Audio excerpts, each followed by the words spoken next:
very difficult to get the emergency pumps up there. So 2 or 3 of us in the valley volunteered with quad bikes and all-terrain vehicles to carry them up, which we did all the first day. But it helped. If we hadn't done that, our properties might have been in danger, so it was a sensible thing to do. The fire seemed to blow to the back of the pike and then link up with the other fire that was on the moors at the other side. And really, although it was horrible, it was a really good thing because it meant that it didn't come down where people are.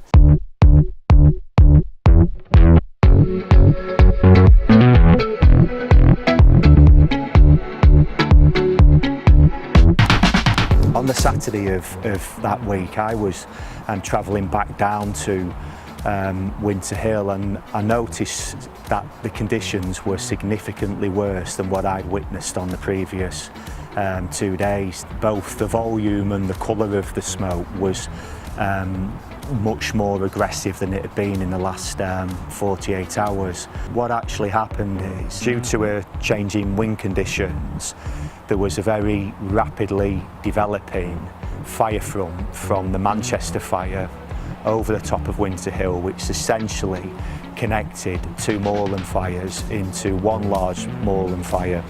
Because the fire was spreading so rapidly, they needed a lot of firefighters on the moors quickly. They needed a lot of equipment, and we've got the local area knowledge, so we helped them with all the access points as well, and we've got the 4-wheel drive vehicles. So we got them up onto the moors pretty quickly, so we helped wherever we could, really. We were first called up on the Thursday night that the fire started, and I came up with some of our contractors to remove their diesel generators from Belmont Road, just below the pike, because obviously that was an immediate fire risk. It was bright orange, the whole hillside, smoke everywhere, and it was pretty scary. I knew, and experience was telling me, that this was going to be an incident that was going to require significant resource over a long period of time, but also significant resource in terms of a multi-agency approach. I think things really picked up on the Saturday morning. They decided that they wanted all the footpaths closing to Winter Hill and Rivington, and we had the staff and the capability to do that, so that's how we started, really. Business as usual kind of went out the window at that point as soon as the fire started. Everybody who was available was deployed up on the moor to try and support getting the fire out. If you view the moor as a large jigsaw, what we were seeking to do was to develop control lines that cut and cross over the moorland. The control lines were established through using plant machinery, and arguably that was the key method for establishing control lines. So this is physically creating almost trenches across the moorland, which would ensure that it created a very solid fire break should the fire develop up to that point. United Utilities have quite a lot of contractors who are sort of really good, hard-working contractors, which is why they're on our framework initially. And most of them came at the drop of a hat, and some of the sort of facilities that they had that we couldn't provide, and you know, it was quite indispensable, really. A lot of them were sort of slurry tankers that had been sort of amended. We've had certain contractors that made couplings that would help sort of utilise your pumps as well, and obviously they were absolutely paramount to obviously obtaining water from local sources and delivering it to where the areas where we needed them.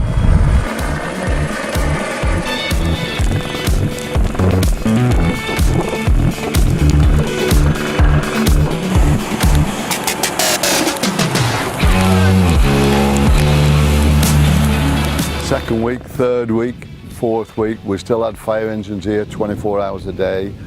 The most we had in the yard at any one time was 5, I think. A lot of disruption, but the fire actually got 200 metres from our house. So I wasn't bothered at all about fire services being here. It was just a relief. It was brilliant. We've been on site almost constantly for the last 3.5 weeks, spotting fires, taking out trees to create fire breaks, and generally trying to keep the public informed and away from the area. We lay fibre optic cable for high-speed broadband around the Goosenham area. I've heard that the fire service were looking for a machine which could carry some containers full of water. So I put this together, brought it down, and it seems to have been of some use.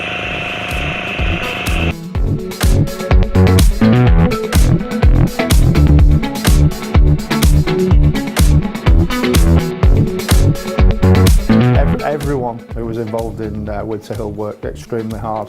The weather conditions were very, very difficult. The terrain was difficult. Twinned with having a primary role as well, the RDS did an amazing job up there. The huge support from the primary employers, very understanding in letting them release from their primary employment to undertake the RDS duties over and above what they're usually contracted to do, which were brilliant. Given the amount of RDS we have within Lancashire, I don't believe we could have, got the successful conclusion of that incident without their support.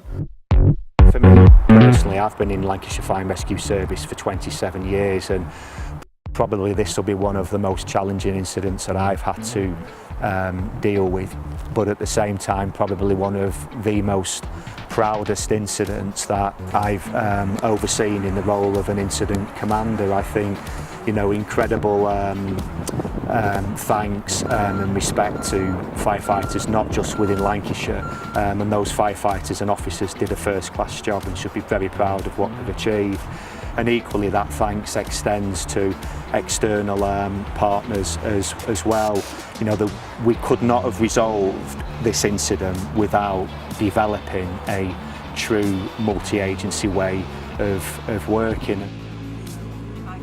It was a real team effort, and that's one thing I'm most proud about really from my team, is just how hard everybody worked and how dedicated people were. I think a lot of it underlies with passion and the love of this area. The passion came through, and that spurred us on. There was no lapse in concentration. We all got tired, we all know that, but the passion pulled us through and it made us do what we needed to do to get this job done.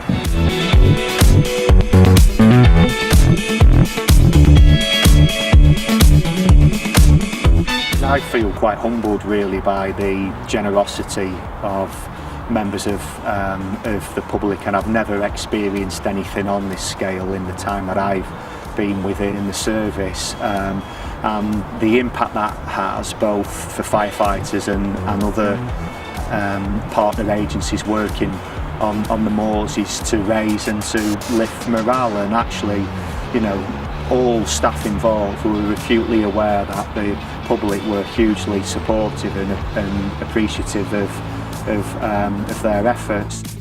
Absolutely incredible that just the donations that we're bringing up. Yeah. Even down to a primary school baking cakes. Oh yeah. Baking cakes for us. It really was. Yeah. Some lovely local stories of elderly ladies turning up with a baked cake, through to young people who were bringing down cool boxes, and you got young boys and girls handing ice lollies out to firefighters. So, fantastic, and I think really just indicative of how well regarded fire and rescue services are by members of the public.